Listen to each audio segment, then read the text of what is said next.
Mungkin nih, gue kan nggak pernah survei ke negara lain. Cuma di Indonesia, tukang dagang keliling di perumahan-perumahan itu punya intonasi nyebut dagangannya tuh dengan khas masing-masing dagangannya. Contohnya zaman gue kecil nih, mbok-mbok jualan buntil. Mbok-mbok jualan buntil itu ciri khas banget. Pakainya masih pakai kebaya Jawa, pakai jarik itu, sama pikulannya ditaruh di atas.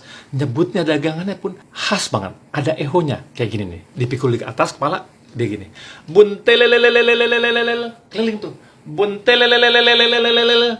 Isinya tuh dagangan, bukan cuma buntil pastinya. Ada tahu tempe bacem sama telur pindang, ada ayam yang bumbunya udah agak kemerahan, ada jeroan, babat, ati ampla yang masih digulung pakai usus, dan marus. Marus tuh darah yang dibekuin. Belakangan baru kita tahu ternyata itu haram. Dulu mbok Jawa yang pakai pikulan itu pasti jualan tuh dengan keliling suara khas tadi, buntelelelelelelelelel. Nah, di tempat gua udah nggak tahu di tempat lo yang masih ada apa enggak.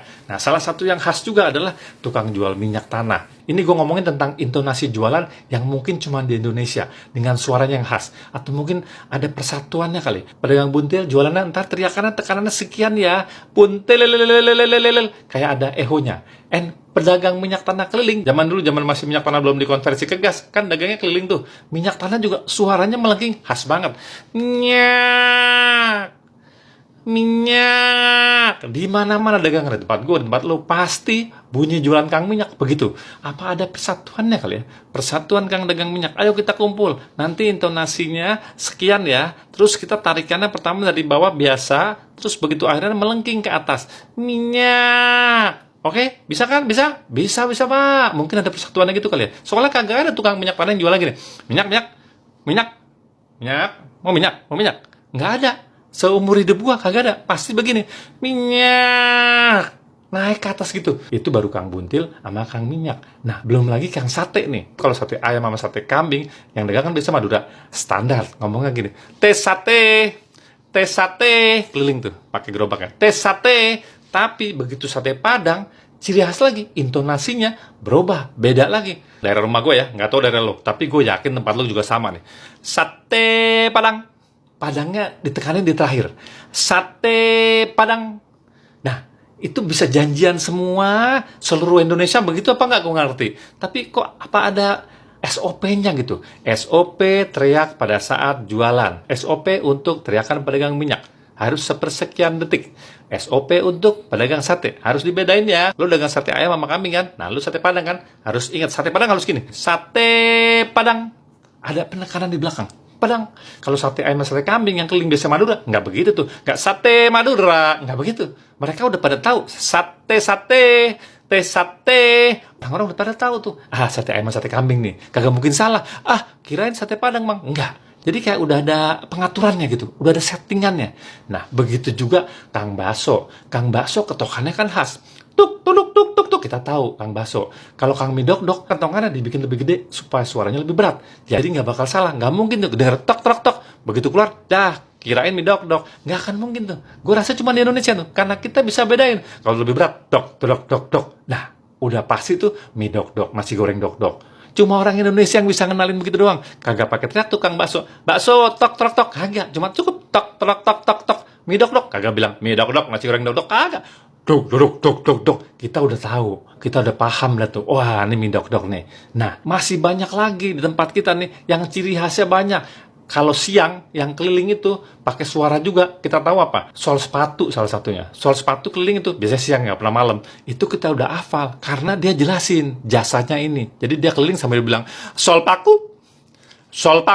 Nah, gue dengerinnya dulu, ngomongnya kenapa sol paku ya? Sampai gue tanya, Bang, kok bilangnya sol paku? Sol paku? Enggak, saya bilangnya sol sepatu. Oh, sol sepatu. Pas gue SMA gue baru nemu jawabannya. Ternyata yang dia teriak itu sol sepatu. Cuman dari gue SD sampai SMP, gue pikir ngomongnya sol paku. Ternyata sol sepatu. Sampai ke dagang es krim pun, yang pakai suara dulu es krim keliling cuman satu. Es krim Woody tukang jualnya khas banget keliling sambil gini. Es Woody. Ngekok. Es Woody. Ngekok. Bener kagak? Yang lainnya nggak pakai suara, pakai alat. Es dung. Kita tahu es dung. Es puter yang ini di fotonya nih, yang pernah gue masukin di konten sebelumnya. Itu yang menurut gue bunyinya mahis banget. Klining. Tuh, bel yang di tangan yang di foto nih, gue linkerin. Bawa bel gituan tuh, sama pakai lampu centir. Jadi buat gue, anak kecil ngeliatnya, magis banget. Padahal jualan es puter, bukan jualan tuyul. Jadi keliling sambil keliling. Rata-rata abang-abang yang jualan juga pendiam, kagak banyak ngomong. Keliling. Keluarnya juga abis maghrib mulu. Nah kayak tadi itu jualannya, dia selalu bawa bel. Kagak ngomong kayak SUD, es puter, kagak. Jadi kayak udah ada penjatahannya. Lo jangan teriak ya, kalau teriak jatah gua kata SUD. Yang lainnya diem, pakai device. Tukang es puter, keliling. Kalau tukang es undung pakai gong. Tung, tung. Lain lagi tukang asinan juhi, mie juhi, pakai pisin. Jadi melentingnya tuh khas. Ting, ting, ting, ting, ting, ting, ting, ting, ting. Tuh, di negara lain ada nggak yang begitu? Gue rasa kagak ada kali ya. Jadi udah ada SOP-nya untuk pedagang ini. Pedagang itu bunyinya gini. Pedagang itu lo pakai suara. Udah ada penjatahannya. Gue nggak tahu di tempat lo ada dagang apa lagi. Kayak tukang patri. Gue pernah bahas juga di konten gue sebelumnya nih. Pakai handle kayu buat pegang gini sama besi berjajar gini tumpuk. Jadi ciri khas. Kresek. Cererek. Nah kita udah tahu tuh tukang patri lewat.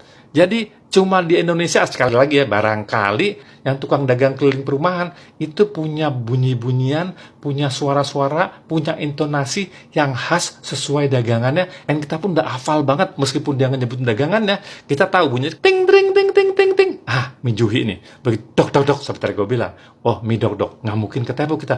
Oh, taunya Kang Bakso ya karena kita udah hafal banget sama bunyi-bunyian tukang-tukang tadi.